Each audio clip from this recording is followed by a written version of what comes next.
guys, welcome back. Today I have a story time for you. I feel like I haven't done story time for ages, and this is actually a really old story, but I feel like it's time to share it, and I just have to share it. I can laugh now because it's funny now, but back then, trust me, I was vexed. I was disappointed. I was like, why? I was confused, everything. So, get yourself a cup of tea, sit down, and let's go. Okay, so this happens like, I'd say probably about between a year and 2 years after we moved to Ghana. And I had just started kind of doing the whole YouTube thing and trying to find my feet in Ghana a little bit and stuff like that. And naively, you know, we're a family, we like to help others. I might be a little bit all over the place with this story, but just bear with me, because I've got a lot of stuff floating around in my head right now. Okay. Now, so I kind of take people on face value. I take you for what you have told me, which is probably a little bit naive, and I'm prepared to accept that. That's fine. But I like to help people where I can and as much as I can. And so when I started YouTube, I started getting floods of emails from people about all kinds of things, about relocating, how we did it and all of that. And that's all good. I love all that stuff. And there was a particular couple that reached out, and they had already packed up their house. They were coming to Ghana, and they were like literally days from moving, but they had nowhere to live. They had basically no plan in place. And literally the next email I got from them was that they've arrived in Ghana, they don't know what to do, and they needed help. And so, being the kind of person that I am, that we are as a family, we wanted to reach out and kind of help. So I got this girl's number and I called her, and we spoke on the phone for a little bit about what the situation was. And I could see already that they had already made a few mistakes because finances weren't completely in place. They had like rented a car, like a proper lease car here in Ghana. Like they were making some sort of like small mistakes at the beginning, and I kind of wanted to help them rectify that. And they had also gone and stayed in a hotel, even though their finances weren't quite strong enough yet. So me and my family being the way we are, we met this couple a couple of times, and we felt that, okay, they seem kind of cool. They were American actually. They seemed kind of cool. And so we said to them, okay, you know what guys, we're gonna help you out. You can come and stay with us while you kind of sort yourself out and kind of get your feet on the ground a little bit. So, gosh, I even feel a bit stupid actually telling this story back right now, because really we didn't really know this couple. We just felt in our hearts that we just wanted to help. We just wanted to help, and we just wanted to do something for someone else, because we had already been through a struggle ourselves, trying to put our life back together in another country, and it wasn't the easiest thing to do. So I felt we had kind of spent a little bit of time with them, and we felt like, okay, these people seem like they're all right. Let's do what they can. There wasn't anything threatening or anything like that. That never came to mind. So that wasn't even on the radar. That wasn't even an issue or anything like that. But we allowed these people to come and stay with us, and then I would say stuff like, okay, right, let's do the shopping. We'll do our shopping together, so that then when the food is in the kitchen, we can all feel free to just kind of go in and get what we want without feeling kind of funny about things. And then that kind of became a little bit of an issue. I mean, we've let you come and stay with us. Surely there should be a little bit of give and take kind of, but I wasn't really getting that vibe. But I didn't want to really say anything at the time, just because I just thought, okay, maybe these guys are really struggling, and let's just see what we can do. So we kind of let things go here and there. And then we had a friend of ours who was from Ghana, and the wife was from America. I actually interviewed them on my show, so you can go back and look at that video somewhere. Or if I can pull it out, I'll pull it out. They're a really lovely couple, and they were kind of in the midst of trying to decide whether they wanted to live in Ghana or they wanted to go back to America, or what they were kind of doing. They weren't really sure. So they were at that stage, and the husband actually had an apartment that he had already paid for, and he was renting it out. He's like, yeah, he had already paid for it, but it was empty. He actually wasn't living there. So when we met up with them, they were like, oh, you guys are in this situation. why don't you guys just take the apartment? I've got like another 6 months or so to go on the apartment. We'll help you move in, we'll do this and that.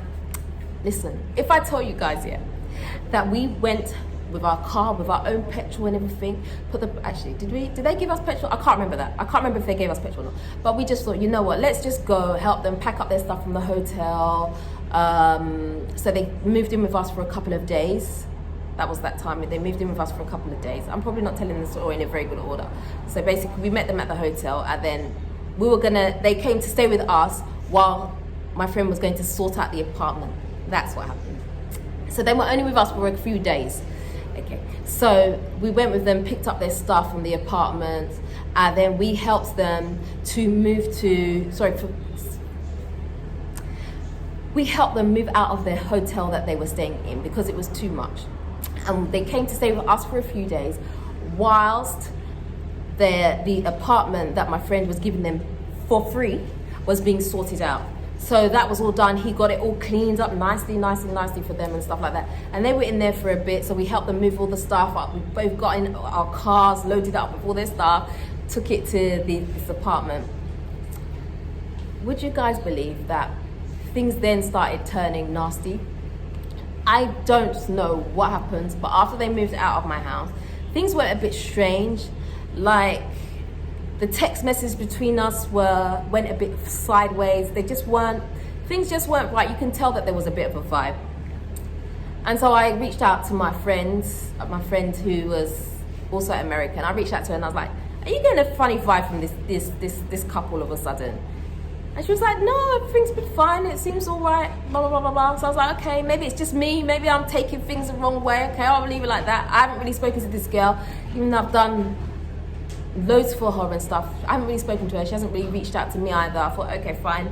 We'll leave it at that. Anyway, so this story doesn't turn out too long. I'm going to get to the point. These guys stayed in my friend's apartment for free and trashed it. Like, these are grown adults. Like, someone's giving me something, they trashed the place, literally, on purpose. They left rubbish all over the floor. They poured water all over my friend's bed, like soaked the mattress. They also, the apartment block that they were staying in, it has like a communal water. So when they were leaving, what they did was they turned on all the taps and left the house, and they told the security guy that, they were going away for a few days and that they were coming back. And so the security guard let them go, not knowing that they've left the taps on so that it drains all the water from the community water tank, which obviously residents in that area have to pay for. They just let it run. And I can't remember how long it was before anything was even discovered that these guys were not coming back. They had trashed the apartment. I had pictures of this, and I hope I can still find it.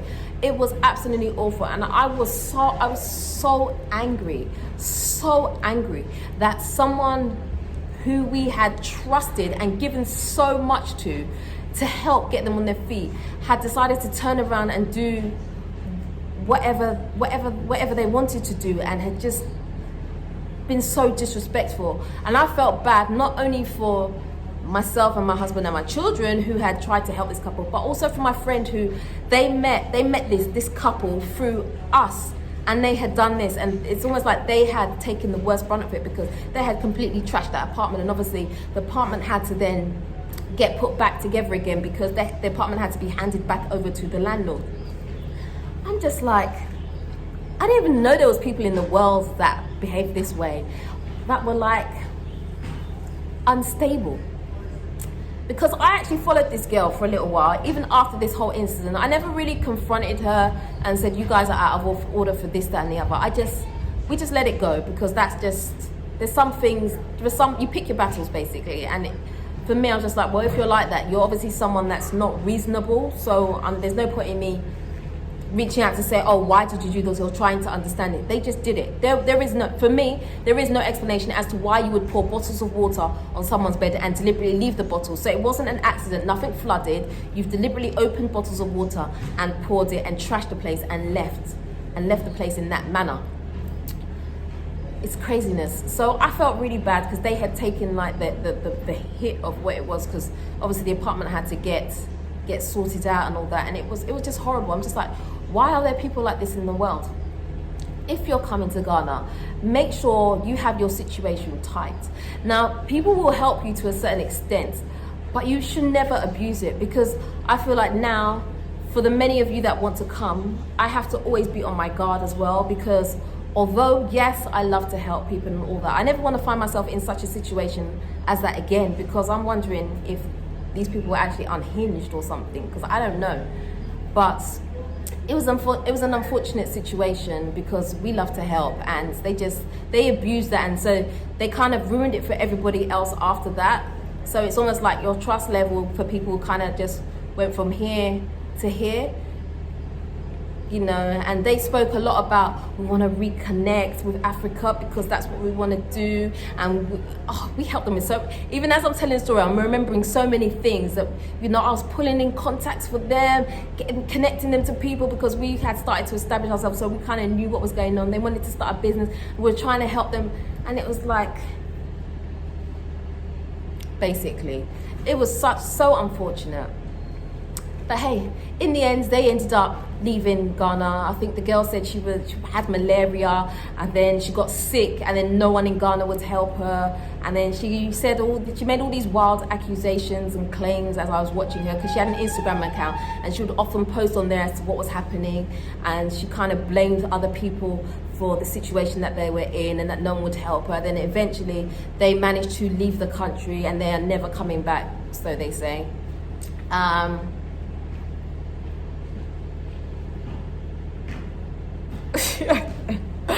I'm kind of lost for words now, because what more could I say?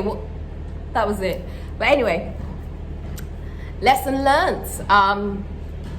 You know, it's a shame, because you feel like when other people are moving to Africa and they're taking that step, because it's a big step, you feel like you're on the same wavelength as the people, and you feel like, oh yeah. But you know what?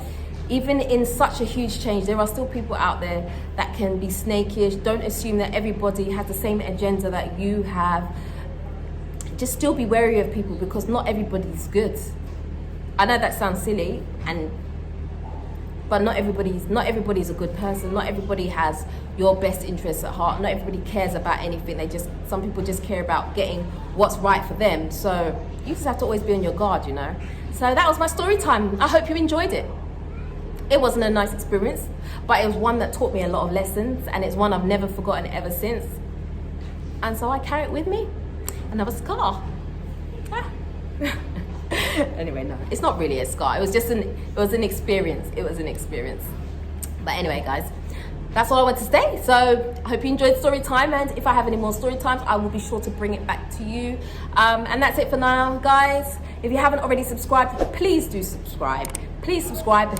Hit the subscribe button, hit the bell button, and and keep on top of my videos. So guys, until next time, I'm out.